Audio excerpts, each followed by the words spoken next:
யாரையும் கண்டுபிடிச்சி இவங்களுக்கு நான் தான் வாழ்க்கை கொடுத்தேன், இவங்களை நான் தான் ரெடி பண்ணேன், அந்த மாதிரிலாம் நான் சொல்ல மாட்டேன். ஏன்னா என்னை அப்படி சொல்லி சொல்லி பழகிட்டாங்க, நான் தான் வாழ்க்கை கொடுத்தேன்னு. அந்த மாதிரி ஆள் நான் இல்லை. நான் கம்பேர் பண்ணுறேன்னு நினைக்க வேணாம். எனக்கு வந்து நான் காலேஜ் படிக்கும்போது ஞாபகம் இருக்குது, விக்ரம் சாருக்கு வந்து தூள் சாமி பிதாமகன் ஒரே வருஷத்தில் வந்துச்சு. சார் விக்ரம் சார், நான் கம்பேர் பண்ணி சொல்ல சார், அந்த இயர் உங்களுக்கு எப்படி ஸ்பெஷலாக இருந்ததோ அந்த மாதிரி ஒரு ஸ்பெஷல் இயர் சூரியனனுக்கு இந்த வருஷம். விடுதலை, கருடன் அண்ட் இந்த கொட்டுக்காளி, இதில் சூரியனனுக்கு நேஷ்னல் அவார்டு கிடச்சிச்சின்னா என்னை விட அதிகமாக சந்தோஷப்படுறவங்க யாரும் இருக்க மாட்டாங்க. நான் கிடைக்கும்னு நம்புகிறேன். அப்படி இந்த படத்தில் ஏதாவது லைட்டாக முன்ன பின் ஆனாலும் வெற்றி சார் இருக்காரு, அவர் வாங்கி கொடுத்துருவாருன்ற நம்பிக்கை எனக்கு இருக்கு. படத்துடைய ப்ரொடியூசர் ஆக்டர் சிவகார்த்திகேயன் அவர்கள். ஹீரோஸ் வந்து படம் பண்றது வந்து நிறைய பேர் பண்றாங்க, ஆனா தான் பண்ணாத படத்தை ப்ரொடியூஸ் பண்ணி அதை தான் பண்ண படம் மாதிரியே போயிட்டு ப்ரமோஷன் ஒர்க்ஸ்ல அவ்வளோ ஈடுபாடு காமிக்கிற ஒரு நடிகர். அதாவது வெளியில வந்து ஒரு டாக் போயிட்டு இருந்துச்சு, ஒவ்வொரு ப்ரொடியூசரும் இந்த மாதிரி வருஷத்துக்கு 2 படம் பண்ணா போதும், குட் ஃபிலிம் வாட்சிங் எக்ஸ்பீரியன்ஸ் வந்து அதிகமா இருக்கும் தமிழ் சினிமாவில் அப்படின்னு சொல்லிட்டு இருந்தாங்க. It is very true. Thank you so much. இந்த மாதிரி தரமான கதைகள் நீங்க சூஸ் பண்றதுக்கு ரொம்ப நன்றி. Thank you. Yes please, over to you.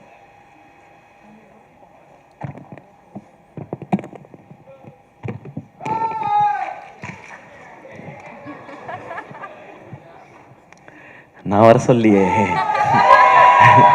இது கேஸ் ஏன் மேல ஆயிரும். அப்புறம் இங்கே வந்திருக்கிற எனக்கு பிடித்த, பேசவா வேணாவா? கிளம்பில எல்லாருமே கிளம்பிடலாம், டைம் ஆகுது. இங்கே வந்து இந்த விழாவை சிறப்பான ஒரு விழாவை ஆக்குனது மட்டும் இல்லாமல் மனசுல இருந்து அவ்வளவையும் பாராட்டுகளாக கொடுத்த எனக்கு பிடித்த இயக்குனர்கள் எல்லாருக்கும் வணக்கம், நன்றி. கொட்டுக்காளியோட டீம் எல்லாருக்கும் வணக்கம். இங்கே வந்திருக்கிற பத்திரிகையாளர்கள், தொலைக்காட்சி நண்பர்கள், இணையதள நண்பர்கள், ஃபோட்டோகிராஃபர்ஸ், கேமராமேன் எல்லாருக்கும் நன்றி, வணக்கம். இது முதல்ல நான் கூழாங்கல் படம் பார்த்தேன். எனக்கு அருண் விஸ்வா கூப்பிட்டு போய் நம்மளோட ஃப்ரெண்டு ஒருத்தர் நீங்கள் இந்த படம் பாருங்கள் அப்படின்னு சொல்லி சொன்னார். நான் அந்த படம் பார்த்தேன். உண்மையிலே எனக்கு வந்து அதை புரிஞ்சுக்கிறதுக்கு ரொம்ப ரொம்ப சிரமமாக இருந்தது. எனக்கு வந்து நான் ஏற்கனவே சொன்னதுதான், நான் நிறைய உலக சினிமாக்கள்லாம் பார்த்ததில்லை. எனக்கு தெரிஞ்சதெல்லாம் தமிழ் சினிமாவில் என்னென்ன படங்கள்லாம் வந்திருக்கோ அதெல்லாம் பார்த்துருக்கேன். இங்கே இருக்கிறது மட்டும்தான். இதில் வித்தியாசமாக வந்த படங்கள் எல்லாம் தான் எனக்கு ஓரளவுக்கு இருக்கிற புரிதல். அந்த படத்தை புரிஞ்சுக்கிறதுக்கு ரொம்ப சிரமமாச்சு. அப்புறம் பேசி தெரிஞ்சுக்கிட்டேன். அப்புறம் அவர் வந்து ஒரு அவார்டு வாங்கினாரு அப்படின்னு சொன்னாங்க, ராட்டர்டாம் ஃபெஸ்டிவல். நமக்கு அதிகமாக வெளியே தெரிஞ்ச ஃபெஸ்டிவல்ஸ் வந்து கான் ஃபிலிம் ஃபெஸ்டிவல், ஆஸ்கர் மட்டும்தான் நமக்கு தெரியும். இது ராட்டர்டாம் ஃபிலிம் ஃபெஸ்டிவல்னு சொன்னாங்க. அதில் வந்து அவர் அவார்டு வாங்கியிருக்காரு அப்படின்னாங்க. ஓ அப்படியா, ஓகே அப்படின்னு சொன்னேன். நமக்கு தெரில. அப்போ தான் அருண் சொன்னார், இது வந்து ஃபர்ஸ்ட் ஃபிலிம், டெபியூ ஃபிலிம் பண்ணுறவங்களுக்கு கொடுக்குற அவார்டு, உலகம் ஃபுல்லாக இருந்து செலக்ட் பண்ணுவாங்க. இந்த அவார்டை ஏற்கனவே வாங்கினவர் வந்து கிறிஸ்டோபர் நோலன் அப்படின்னு சொல்லி சொன்னார். நான் அப்படியே பார்த்தேன் அவரை, வினோத்தை பார்த்துட்டு, எந்த ஊர் பிரதர் உங்களுக்கு அப்படின்னேன். அண்ணே இங்கே தானே, மதுரை தானே அப்படின்னாரு. எனக்கு வந்து ஒரு மாதிரி அப்படியே கூஸ் பம்ஸ் ஆயிடுச்சு. மதுரையிலேருந்து போய் ஒரு இன்டர்நேஷ்னல் ஃபிலிம் எடுத்து கிறிஸ்டோபர் நோலன் வாங்கின அவார்டை ஒருத்தன் நம்ம ஊரில் வாங்கியிருக்கான், ஏன் இது வெளியே தெரியவே இல்லை அப்படின்னு சொல்லி நான் அருண்கிட்ட கேட்டேன். இல்லை தெரியலங்க, அந்த படம் எப்போ தான் ரிலீஸு, அதை ரிலீஸ் பண்ணி இதை ஒரு மொமெண்ட் ஆக்கலாமேன்னும் போது அது என்ன காரணங்கள் எனக்கு தெரியல, அதுக்குள்ளே நான் போக விரும்பல, அது கரெக்டாக நடக்கலைன்னும் போது அப்போ நான் அருண்கிட்ட சொன்னேன், அவரோட அடுத்த படம் நான் ப்ரொடியூஸ் பண்ணுறேன், அவர் என்ன கதை வச்சுருக்காருலாம் தெரியல, என்னவாக இருந்தாலும் நான் பண்ணுறேன், கதைக்காக நான் பண்ணுறதுன்ற தாண்டி இப்படி ஒருத்தனை செலிப்ரேட் பண்ணுறதுக்காக நான் இந்த படம் பண்ணுறேன்னு. இந்த படம் ஆரம்பிக்கப்பட்டதுக்கான ஒரே காரணம் வினோத் ராஜ் அப்படிங்கிற ஒருத்தரை செலிப்ரேட் பண்ணுறதுக்காக மட்டும்தான். அதுக்காக தான். இது என்ன பட்ஜெட் எதுவுமே தெரியாது. அவர் கதை சொன்னார், ஐடியா சொன்னார். எனக்கு ஃபுல் கதையெல்லாம் சொல்லாதீங்க, சொன்னீங்கன்னா அது இப்படி இருக்கலாம் அப்படி இருக்கலான்ற டிஸ்கஷன் வரும். நோ, உங்களுக்கு என்ன எடுக்கணும்னு தோணுதோ அதை எடுங்க, பட்ஜெட்டை ஒர்க் அவுட் பண்ணி கொடுங்க, இதை நம்ம பண்ணுறோம், அவ்வளோதான். ஏன்னா இங்கேருந்து பயங்கரமான படம் வரணும், நம்ம ஊர்லேருந்து ஏன் வர்றதில்லை, நம்ம ஊர்லேருந்து ஏன் வர்றதில்லை நம்ம அடிக்கடி கேட்டுகிட்டே இருக்கோம். அதை நிறைய இயக்குனர்கள் பண்ணிகிட்டே இருக்காங்க. அதையும் தாண்டி ஒரு ஸ்டெப் வைக்கணும்னா இந்த மாதிரி ஒரு விஷனோட வரும்பொழுது அவங்கள எந்த கேள்வியும் கேட்காம அந்த விஷனோடே அவங்கள விட்டுறது தான் சரியாக இருக்கும்னு எனக்கு தோணுச்சு. ஸோ இது வினோத் ராஜை செலிப்ரேட் பண்ணுறதுக்காக நான் எடுத்த படம் இது. இப்போ அந்த செலிப்ரேஷன் ஆரம்பிச்சிருச்சுன்னு நினைக்கிறேன். இந்த படம் பார்த்து இங்கே மிஷ்கின் சார் பேசினது, பாலாஜி சக்திவேல் சார் பேசினது, லிங்குசாமி சார் பேசினது, வெற்றி சார் பேசினது, இன்னும் நிறைய இயக்குனர்கள் பேசினது எல்லாம் பார்க்கும்பொழுது ஓகே நம்ம எல்லாரும் சேர்ந்து செலிப்ரேட் பண்ண ஆரம்பிச்சிட்டோம் அப்படிங்கிறது தான் எனக்கு அந்த சந்தோஷம் இருக்குது. வினோத், இது வந்து ஒரு ஸ்டார்ட் தான். இந்த படத்தில் நான் என்ன இன்வெஸ்ட் பண்ணியிருக்கேனோ இது போக இந்த படம் வெற்றி அடைஞ்சு எனக்கு லாபம் வந்தால் அதில் ஃபஸ்ட்டு இருக்கிறத எடுத்து நான் உங்களுக்கு அடுத்த படம் அட்வான்ஸாக கொடுப்பேன். நீங்கள் அடுத்து என்ன படம் எடுக்கணும்னு நினைக்கிறீங்களோ அதை எடுங்க. அது போக இன்னும் கொஞ்சம் லாபம் கிடைச்சதுன்னா வினோத் ராஜ் மாதிரி இன்னும் எங்கேயாவது இயக்குனர்கள் இருக்காங்களான்னு தேடி கண்டுபிடிச்சி கொடுக்கறதுக்கு அருண் விஸ்வா இருக்கிறாரு. அவர் அந்த மாதிரி கண்டுபிடிச்சி கொடுத்தாருன்னா அவங்களுக்கு இன்னும் 2 பேருக்கு நான் அட்வான்ஸ் கொடுப்பேன். ஏன்னா சம்பாதிக்கணும் அப்படின்ற மாதிரி படம் எடுக்கணும். முக்கியம், சினிமாவில் முக்கியமானது வந்து ஒரு பணம் போட்டால் அதுலேருந்து நம்ம சம்பாதிக்கணும். பட் நான் சம்பாதிக்கிறதுக்கு நீங்கள் வந்து எனக்கு நடிகன்ற அங்கீகாரம் கொடுத்து என்னை அதுலேயுமே ஸ்டார் ஆக்கி என் படத்துடைய வியாபாரத்தையும் நீங்கள் பெருசாக்கி வச்சுருக்கீங்க. நான் போய் சின்சியராக வேலை பார்த்தா நிச்சயமாக காசு வரும்.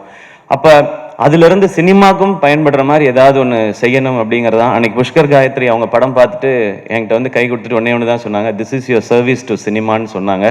அப்படி இந்த படம் நடந்துருச்சுன்னா நமக்கு இந்த வாழ்க்கையை கொடுத்த இந்த சினிமாவுக்கு என்னால் முடிஞ்ச ஒரு சின்ன ரிட்டர்னாக நான் இதை பார்க்குறேன். தேங்க்யூ. இந்த மாதிரி படங்கள் எடுக்கிறதுக்கான தைரியத்தை கொடுத்தது மக்கள், நீங்கள் எல்லாரும் தான். நீங்கள் என்ன நடிகன் ஆக்குனது, அதன் மூலமாக எனக்கு கிடைக்கிறது மூலமாக வச்சு நான் இதை பண்ணுறேன். அண்ட் நான் சினிமாவுக்கு வந்தது வந்து நிறைய கமர்ஷியல் சினிமாஸ் பார்த்து. நான் நடிக்கிற படங்கள் எப்போவுமே அப்படி தான் இருக்கும், அது வசூல் இருக்கணும்னு நினைப்பேன். ஏன்னா இப்போ வந்து என்னுடைய படங்களில் வந்து இன்வெஸ்ட்மெண்ட் பெருசாகிடுச்சு. அப்போ அது ரிட்டர்ன் ப்ரொடியூசர் எடுக்கணும், வெகுஜன மக்களுக்கு போய் சேரணும், எல்லாருக்கும் பிடிக்கணுன்றதான் நான் நடிக்கிற படங்கள். அது கமர்ஷியலாக சக்ஸஸ் ஆகும்போது நான் மனசுக்குள்ளே நினச்சிக்கிறது, இதுக்கு முன்னாடி நான் பார்த்த ஹீரோஸ், எனக்கு பிடிச்ச ஹீரோஸ், அவங்களுடைய படங்கள் அதெல்லாம் பார்த்து தான் நம்ம நடிக்க வந்தோம், அவங்களுக்கான ட்ரிபியூட். ஆனால் இந்த கொட்டுக்காளி வந்து இந்த படம் எடுத்தது இன்னைக்கு இருக்குது. நான் முக்கியமாக காலேஜ் டைமில் தான் நான் அதிகமான சினிமா பார்த்தேன். ஸ்கூல் டைமில் அப்போ வீட்டில் அவ்வளோ பெர்மிஷன் கிடைக்காது, அவங்க கூட்டிகிட்டு போகிற சினிமா மட்டும்தான். காலேஜ் டைமில் நான் பார்த்த காலகட்டத்தில் தான் நான் வந்து பார்த்தது வந்து Balaji Sakthivel sir, Lingusamy sir, Gautham Menon sir, AR Murugadoss sir, Hari sir, Dharani sir, இவங்க படங்கள் எல்லாம் தான் நான் பார்த்தேன். ஸோ நான் இந்த மாதிரி படங்கள் எடுத்து இது வந்து சக்ஸஸ் ஆகிறது, இது வரைக்கும் தமிழ் சினிமாவை ஒவ்வொரு முறையும் அடுத்தடுத்த கட்டத்துக்கு கொண்டு போன இயக்குநர்களுக்கு ஒரு ரசிகனா நான் கொடுக்குற ஒரு மரியாதையும் ட்ரிபியூட்டும் தான். பாரதி ராஜா சார், பாலச்சந்தர் சார்ல ஆரம்பித்து இன்னைக்கு எல்லா வகையிலையுமே நம்ம சினிமாவே நெக்ஸ்ட் லெவலுக்கு கொண்டு போயிட்டு இருக்கிற வெற்றி சாராக இருக்கட்டும், எல்லாருக்குமே நான் ஒரு சினிமா ரசிகனாக இருந்து சினிமாவுக்குள்ளே வந்ததுக்கு என்னுடைய ஒரு ட்ரிபியூட்டாக நான் இந்த கொட்டுக்காளி படத்தை நான் பார்க்குறேன். தேங்க்யூ. நீங்கள் எல்லாரும் இன்ஸ்பயர் பண்ணியிருக்கீங்க அடுத்தடுத்த ஜென்ரேஷன்ஸை. ஸோ நாங்கள் அடுத்த ஜென்ரேஷன் எல்லாரும் சேர்ந்து இதை முயற்சி பண்ணியிருக்கிறோம். வினோத், எனக்கு ரொம்ப பிடிச்சது வந்து இந்த படத்தில் வந்து மியூசிக் டைரக்டர் கிடையாதுன்னு சொன்னார். எனக்கு ஒரு செகண்ட் எப்படி அது அப்படின்னு யோசிச்சேன் நான். இல்லை, அவர் என்ன சொன்னார்னா, மியூசிக் எதுவுமே இல்லாமல் இதுதான் இந்த கதை, இந்த கேரக்டர்ஸ் இதுதான் பயணிக்குதுன்னு எனக்கு சொல்லணும். ஆடியன்ஸ் அவங்களோட ட்ராவல் பண்ணி அவங்க என்ன உணர்றாங்களோ அதை, கேரக்டர்ஸ் என்ன உணர்றாங்களோ அதை ஆடியன்ஸ் உணரணுன்றதான் என்னுடைய முயற்சினை, அதை தான் பண்ண போகிறேன்னு சொன்னார். ஸோ இந்த படம் அப்படி தான் இருக்கும். அந்த ஒரு மைண்ட் செட்டோட மட்டும் வாங்க, இது நிச்சயமாக ஒரு புது அனுபவத்தை உங்களுக்கு கொடுக்கும் அப்படின்ற நம்பிக்கை எங்களுக்கு இருக்குது. இந்த மாதிரி படம் இனி ஃபியூச்சரில் நிறையா வரும்ன்ற நம்பிக்கையும் இருக்குது. இன்றைக்கி தமிழ் சினிமா, நம்மளுடைய மீடியாவும் சரி, ரசிகர்களும் சரி, புது அட்டம்ப்ட் இல்லை ரொம்ப சின்சியராகவோ இல்லை ரொம்ப ஜெனுவினாவோ ஏதோ ஒன்று இருந்தால் அதை நீங்கள் எப்போவுமே சப்போர்ட் பண்ணியிருக்கீங்க. இந்த படம் தேட்டரில் ஓடி உங்களுக்கெல்லாம் பிடிச்சி என்ன வசூல் பண்ணாலும் சந்தோஷம்தான். ஏன் அப்படின்னா இந்த படம் பார்க்குறதுக்கு எத்தனை பேர் தேட்டருக்குள்ளே வராங்களோ அவங்களுக்கு ஒரு புது அனுபவத்தை இந்த டீம் வந்து நாங்கள் கொடுக்கணும்னு நினைக்கிறோம். இனி இந்த மாதிரியான படங்கள் பார்க்குறவங்களுக்கு இது ஒரு ஃபர்ஸ்ட் ஸ்டெப்பாக இருக்கும் அப்படிங்கிறது எங்களுடைய நம்பிக்கை. நான் பெரிய சினிமாவே மாற்ற போகிற ஆட்கள்லாம் கிடையாது. ஆனால் சினிமாவே மாற்ற போகிறதுக்கான அந்த ஆள் வந்து வினோத் ராஜ்னு நான் நம்புகிறேன். அவரால் அது முடியும்னு நம்புகிறேன். அதுக்கு நாங்கள்லாம் இப்படி சும்மா சப்போர்ட்டாக இருப்போம். அண்ட் அனபென், உங்களோட ஹெலன் பார்த்துருக்கேன், கப்பல்லா இதெல்லாம் பார்த்துருக்கோம். உங்களோட பெர்ஃபார்மன்ஸ் எப்படின்றது தெரியும். இதில் அதை தாண்டி வேற ஒரு பெர்ஃபார்மன்ஸ் நீங்கள் கொடுக்க வேண்டி இருந்தது. அதை ரொம்ப எக்ஸ்ட்ராடினரியாக கொடுத்துருக்காங்க. அவங்க பேர் சொல்லும்போது எனக்கு எக்ஸைட்டிங்காக இருந்தது. இந்த மாதிரி கதைக்கு இவங்கள மாதிரி ஒருத்தர் தான் கரெக்டுன்னு. Thank you for your support and amazing performance.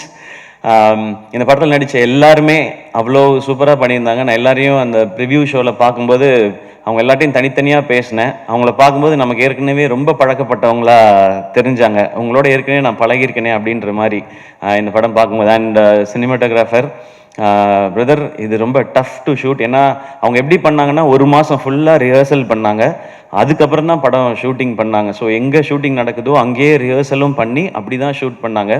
And Singh sound அங்கேயே பேசி, இது நாங்கள் சில இதெல்லாம் நிறையா, நானும் சூரியனுமே நிறையா பண்ணியிருக்கோம், டப்பிங்கில் கரெக்ட் பண்ணுறது அப்படின்னு சொல்லி, இங்கே விட்டோம்ப்பா டப்பிங்கில் பார்த்துக்கலாம்ப்பா அப்படின்னு இப்போ நிறையா அப்படி தான் போகுது. பட் அப்படி பண்ண முடியாது இந்த படம். ஸோ ரொம்ப மெட்டிகுலஸாக வேலை பார்க்கணும். ஒரு ஃபஸ்ட்டு ஷாட் ஒன்று இருக்குது படத்தோட ஆரம்பத்தில், அதை எடுத்தது எப்படின்றத நம்ம ஃபஸ்ட்டு தோணலை. அதுக்கப்புறம் நான் கேட்டேன், ஏன்னா ஒரு பெரிய இடத்த கிராஸ் பண்ணி நடந்து போகணும்.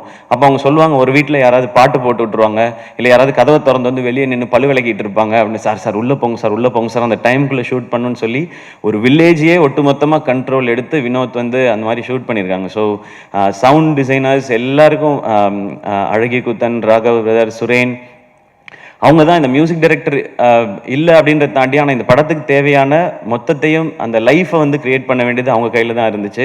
அவங்களுக்கும் என்னுடைய தேங்க்ஸ் அண்ட் வாழ்த்துக்கள். அண்ட் கணேஷ் சிவா எடிட்டர், அவர் என் ஃப்ரெண்ட் நவநீதனோட தம்பி அவர். ஸோ இன்னும் கொஞ்சம் பர்சனல் தான் அவரோட ஒர்க் சூப்பராக. ட்ரெய்லர் ரொம்ப ரொம்ப நல்லா இருந்தது. அகைன் மியூசிக்கே இல்லாமல், நிறையா டைலாக்ஸும் இல்லாமல் ஒரு ட்ரெய்லரை கட் பண்ணணும் அப்படின்னும் போது அதுவும் இன்னும் சேலஞ்ச். படம் பண்ணுறதை விட சேலஞ்ச். படத்தையாவது செட் பண்ணலாம், மூடை இப்படி ஆரம்பிக்கும். ட்ரெய்லர் அப்படி பண்ண முடியாது, டைம் எடுத்துக்க முடியாது. அதுக்குள்ளே ஒரு ஃபென்டாஸ்டிக் ட்ரெய்லர் கொடுத்துருக்காங்க. அண்ட் அசிஸ்டன்ட் டைரக்டர்ஸ் எல்லாருக்கும் என்னுடைய வாழ்த்துக்கள். ஃபைனலாக சூரியனை வந்து ஒரு காமெடியன் டு ஹீரோ அப்படின்றதெல்லாம் தாண்டி எப்போவுமே அவர் எனக்கு தெரிஞ்ச வகையில் அவர் ஒரு சூப்பர்வான ஆக்டர். அவரால் ஏன் இந்த மாதிரி கதைகளை வந்து ரொம்ப சிறப்பாக பண்ண முடியுதுன்னா, அவருடைய லைஃப் எக்ஸ்பீரியன்ஸ் அந்த மாதிரி. அவர் வந்து மேபி என்ன மாதிரிலாம் காலேஜில் போய் டயத்தை வேஸ்ட் பண்ணாமல் வாழ்க்கைக்கு எது தேவையோ அதை வாழ்க்கைக்குள்ளேருந்தே எடுத்துக்கிட்டு வந்துட்டாருன்னு நினைக்கிறேன். அவருக்கு அவ்வளோ லைஃப் இருக்குது. அவரை நீங்கள் பார்க்கும்போது ரொம்ப காமெடியான ஒருத்தராக தான் எல்லாருக்குமே தெரியும், ரொம்ப இன்னசென்ட்டுன்னு தான் தெரியும். பார்க்க தான் மாணிக்கம், ஆனால் அவர் அப்படி கிடையாது. ஊரில் அவர் பயங்கரமான ஒரு ஆள். அவருடைய கதைகள் கேட்டால் அதுக்குள்ளே எல்லாமே இருக்குது. அவர் வாழ்ந்த வாழ்க்கைக்குள்ளே அவ்வளோ இருக்குது. அது மனசுக்குள்ளேருந்து அவர் வெளிப்படுத்தும் போது இந்த மாதிரியான பெர்ஃபார்மன்ஸ் வருதுன்னு நான் நம்புகிறேன். விடுதலை அவருக்கு ஒரு பெரிய டைமென்ஷன். அதை வந்து வெற்றி சார் வந்து கொடுத்தாங்க. அப்போ அந்த விடுதலை நடந்துட்டு இருக்கும்போதே இந்த கொட்டுக்காளி அந்த படம் பண்ணாங்க. நான் கொட்டுக்காளி ரஷஸ் பார்த்துட்டு சொன்னேன், அண்ணா விடுதலை படத்தில் வெற்றி சார் வந்து உங்களை பயங்கரமாக ஒர்க் வாங்கியிருப்பாங்கன்னு. அவங்க வந்து யாருனாலுமே பயங்கரமாக நடிக்க வச்சுருவாங்க. பட் எனக்கு என்னமோ தோணுது, கொட்டுக்காளி படம் அதை விட 1 மார்க் எக்ஸ்ட்ரா வாங்கிடும்னு நினைக்கிறேண்ணே உங்களோட ஆக்டரா அப்படின்னு சொல்லி. எனக்கு அதுதான் ஃபஸ்ட்டு ரஷஸ். அப்போ நான் விடுதலை பார்க்கல, நான் விடுதலை பார்க்காமலே எனக்கு தோணுனது தான். ஏன் அப்படின்னா, மேபி அது இன்னும் நெருக்கமாக அவரை நமக்கு காட்டினதுனால. அண்ட் இதில் ஒரு சின்ன ஒரு ஷேடு இருக்குது, அது இது வரைக்கும் நம்ம சூரியன்கிட்ட பார்க்காத ஷேடு. அதனால எனக்கு அது தோண்டிகிட்டே இருந்துச்சு. அண்ட் கருடன், அது வந்து கருடன் இந்த பிளானில் இருக்குன்னே எனக்கு தெரியாது. வந்து ஒரு பெரிய கமர்ஷியல் சக்ஸஸ் கொடுத்தேன். இந்த வருஷம் சக்ஸஸ்ஃபுல்லாக ஓடின படங்களில் முக்கியமான இடத்துல கருடன் இருக்குது. ஒரு 3-4 ஃபிலிம்ஸ் தான் இருக்குதுன்னு நினைக்கிறேன், ஒரு ப்ராப்பர் பிளாக் பஸ்டர் ஃபிலிம்னு. அதில் கருடன் இருக்குது. ஸோ கமர்ஷியல் சக்ஸஸும் கொடுத்துட்டாரு. நான் கம்பேர் பண்ணுறேன்னு நினைக்க வேணாம். எனக்கு வந்து நான் காலேஜ் படிக்கும்போது ஞாபகம் இருக்குது, விக்ரம் சாருக்கு வந்து தூள், சாமி, பிதாமகன் ஒரே வருஷத்தில் வந்துச்சு. சார் விக்ரம் சார், நான் கம்பேர் பண்ணி சொல்ல சார், அந்த இயர் உங்களுக்கு எப்படி ஸ்பெஷலாக இருந்ததோ அந்த மாதிரி ஒரு ஸ்பெஷல் இயர் சூரியனனுக்கு இந்த வருஷம். விடுதலை, கருடன் அண்ட் இந்த கொட்டுக்காளி, இதில் சூரியனனுக்கு நேஷ்னல் அவார்டு கிடச்சிச்சின்னா என்னை விட அதிகமாக சந்தோஷப்படுறவங்க யாரும் இருக்க மாட்டாங்க. நான் கிடைக்கும்னு நம்புகிறேன். அப்படி இந்த படத்தில் ஏதாவது லைட்டாக முன்ன பின் ஆனாலும் வெற்றி சார் இருக்காரு, அவர் வாங்கி கொடுத்துருவாருன்ற நம்பிக்கை எனக்கு இருக்கு. ஸோ அது கிடைக்கணும். அண்ட் எனக்கு இன்னும் ஆசை, இன்னும் மிஷ்கின் சாரோட படத்தில் ஒர்க் பண்ணணும் சூரியன் அடுத்து. சார் நீங்கள் வந்து சூப்பர் சார், தேங்க்யூ சார். அதே மாதிரி பாலா சக்திவேல் சாரோட படத்தில் ஒர்க் பண்ணணும். ஏன்னா அவர் உண்மையிலேயே ரொம்ப ரொம்ப திறமையான நடிகர்.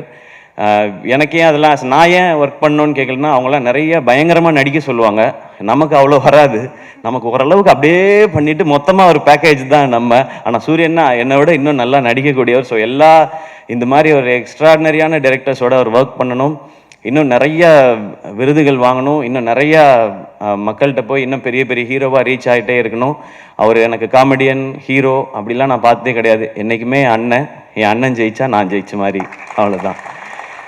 அண்ட் மீண்டும் ஒரு முறை பாலா சக்திவேல் சார், உங்களுக்கு ஒரு ஸ்பெஷல் தேங்க்ஸ். என்ன முருகதாஸ் சார் அன்னைக்கு சொன்னார், சார் நீங்கள் படம் பார்த்துட்டு போய் டியர் சார்ஸ்ன்னு போட்டு டைரக்டர்ஸ் குரூப்பில் இந்த படத்தை கண்டிப்பாக பாருங்கன்னு சொல்லி அவங்க வந்து மெசேஜ் போட்டாங்க. அண்ட் லிங்குசாமி சார் படம் பார்த்துட்டு ஒரு பைட் கொடுத்துட்டு அடுத்த நாள் காலையில் எழுந்திரிச்சு ஒரு 5 minutes வீடியோ கொடுத்துட்டு இங்கே வந்து படத்தை பற்றி பேசுகிறாங்க. Thank you sir. அண்ட் மணி சாருக்கு வந்து இவங்க வாய்ஸ் நோட் போட்டிருக்காங்க. மணிரத்னம் சாருக்கு, சாரி நான் மணி சார்ன்னு சொல்லிட்டேன்னு தப்பாக நினச்சிக்காதீங்க. மணிரத்னம் சாருக்கு வந்து வாய்ஸ் நோட் போட்டிருக்காங்க, நான் ஒரு படம் பார்த்தேன் சார்ன்னு சொல்லி, சாரும் நான் பார்க்குறேன்னு சொல்லி. ஸோ இவ்வளோ ஓன் பண்ணி பண்ணுறாங்க. வெற்றி சாரும் அந்த மாதிரி எங்கே பார்த்தாலுமே வினோத் முக்கியமான டேரக்டர், கொட்டுக்காளி படம் வரப்போகுதுன்னு சொல்கிறாங்க. அண்ட் மிஷ்கின் சார், எனக்கு தெரிஞ்சு நாங்கள் யாரும் எந்த கண்டென்ட்டும் இந்த படத்தை ப்ரமோட் பண்ணுறதுக்கு இதுக்கப்புறம் கொடுக்க வேண்டிய அவசியமே இல்லைன்னு நினைக்கிறேன். 10 எபிசோடு யூடியூப்பில் போடலாம், முடிஞ்சால் நெட்ஃப்ளிக்ஸ்லேயோ அமேசான்லேயோ ஒரு சீசனாகவே ரிலீஸ் பண்ணலாம். மிஷ்கின் சாரும் கொட்டுக்காளி ஆடியோ லான்ச்சுன்ற பேரில் எனக்கு தெரிஞ்சு அது கொட்டுக்காளியை விட அதிக ஓடிடி ரைட்ஸ் போகிறதுக்கு வாய்ப்பு நிறையா இருக்குது. அவ்வளோ கண்டென்ட் ஏன் அவங்களுக்கு இதில் எதுவுமே பெனிஃபிட் இல்லையே, ஆனால் அதுதான் அவங்க சினிமா மேலே வச்சுருக்க காதல். இதுக்கு எவ்வளோ நன்றி சொன்னாலும் பத்தாது. எனக்கு ரொம்ப சந்தோஷம், இந்த சினிமாவில் இயக்குனர்கள் ஆவது இவ்வளோ ஒற்றுமையாக இருக்காங்களேன்னு நினைக்கும் போது எனக்கு ரொம்ப சந்தோஷமாக இருக்குது. அது இருக்கட்டும், ஏன்னா இயக்குனர்கள் நீங்கள் ஒற்றுமையாக இருந்து வித்தியாசமான படைப்புகளை கொடுத்தா தான் நாங்கள் ஹீரோஸோ ஸ்டார்ஸோ எல்லாமே உங்கள்கிட்ட இருந்து கிடைக்க சந்தோஷம். And Ravikumar weather, thank you. இதை நீங்கள் வந்து இன்னும் மக்கள்கிட்ட கொண்டு போய் சேர்க்குற விதமாக ஒலிம்பிக்கோட கம்பேர் பண்ணி சொன்னீங்க, தேங்க்யூ உங்களுக்கு. அண்ட் பத்திரிகையாளர்கள், நிச்சயமாக உங்களுக்கு இந்த படம் பிடிக்கும்ன்ற நம்பிக்கை இருக்குது. இந்த படம் வசூல் செய்கிறது விட ரொம்ப ரொம்ப முக்கியம் வினோத் இந்த படத்தின் மூலமாக அடுத்த கட்டத்துக்கு நகர்றது. ஏன்னா நான் பார்க்குறது வினோத் தமிழ் சினிமாவோட ஒரு ப்ரைடு. எங்கள் தமிழ் சினிமாவிலேருந்து எங்ககிட்ட ஒரு இயக்குனர் இருக்கான், அவன் வினோத் ராஜ், கொட்டுக்காளியோட வரான் அப்படின்றதான். ஆடியன்ஸ் படத்தை பாருங்கள். நிறைய கருடனை மறந்துடுங்க, விடுதலையை மறந்துடுங்க, அது ரெண்டும் வேறு மாதிரியான படம். இது வித்தியாசமான ஒரு அனுபவத்தை நிச்சயம். இந்த வித்தியாசமான வார்த்தையை ரொம்ப நானே நிறையா பயன்படுத்திட்டேன் என்னுடைய படங்கள்லேயே. இது ஒரு வித்தியாசமான படம் அப்படிலாம். இது எந்த வித்தியாசமானதுன்னா இது ஒரு புது எக்ஸ்பீரியன்ஸ், அதான் சொல்ல தெரியுது. நம்ம இது வரைக்கும் போகாத ஏதாவது ஒரு தீம் பார்க்குக்கு போனோம், அது எப்படி இருக்குன்னே தெரியாமல் நம்ம போனோம்னா அது ஒரு அனுபவம் கொடுக்கும் இல்லையா, அந்த மாதிரியான அனுபவத்தை இது கொடுக்கும்னு நான் நம்புகிறேன். இதுக்குள்ளே எல்லாமே பேசியிருக்காரு வினோத், எல்லா வகையான அரசியலும் பேசியிருக்காரு. ஆனால் எதையும் கருத்தாக திணிக்காமல் கதையோட்டத்தில் கேரக்டர்ஸோட இயல்பிலேயே சொல்லியிருக்காரு. இந்த படத்தை நீங்கள் சப்போர்ட் பண்ணிங்கன்னா நிச்சயம் கொட்டுக்காளி மாதிரி இன்னும் எஸ்கே ப்ரொடக்ஷன்ஸ்லேருந்து நிறைய படைப்புகள் வரும். நிறைய இயக்குனரை உங்களுக்கு அடையாளப்படுத்த, நான் வந்து யாரையும் கண்டுபிடிச்சி உங்களுக்கு நான் தான் வாழ்க்கை கொடுத்தேன், இவங்களை நான் தான் ரெடி பண்ணேன், அந்த மாதிரிலாம் நான் சொல்ல மாட்டேன். ஏன்னா என்னை அப்படி சொல்லி பழகிட்டாங்க, நான் தான் வாழ்க்கை கொடுத்தேன்னு. அந்த மாதிரி ஆள் நான் இல்லை. எனக்கு இது ஒரு சின்ன ஒரு இன்ட்ரடியூஸ் பண்ணுவோம்ல, இங்கே பாருங்கள் இவங்க தான் என் ஃப்ரெண்ட் அப்படின்னு சொல்லுவோம்ல, அந்த மாதிரி வேலைகளை அதுவும் நீங்கள் கொடுத்த இந்த ஆக்டர்ன்ற இந்த பொசிஷன்லேருந்து இதை கரெக்டாக யூஸ் பண்ணி பண்ணணும்னு நினைக்கிறேன். இது வெற்றி அடைந்தால் இந்த மாதிரி முயற்சிகள் இன்னும் தொடரும். மீண்டும் மறுமுறை எல்லாருக்கும் நன்றி and love you all. And உங்களுக்கு தேங்க்யூ, நீங்கள் தொகுத்து வழங்கினதுக்கு. அண்ட் உங்களோட ஷோஸ் எல்லாமே சூப்பராக இருக்குது. அண்ட் எல்லாருமே அதை பற்றி பேசிகிட்டு இருந்தோம். இப்போது congratulations. Thank you so much, sir. ரொம்ப நன்றி. I request the entire cast and crew and special guests to join us for a photograph session, please.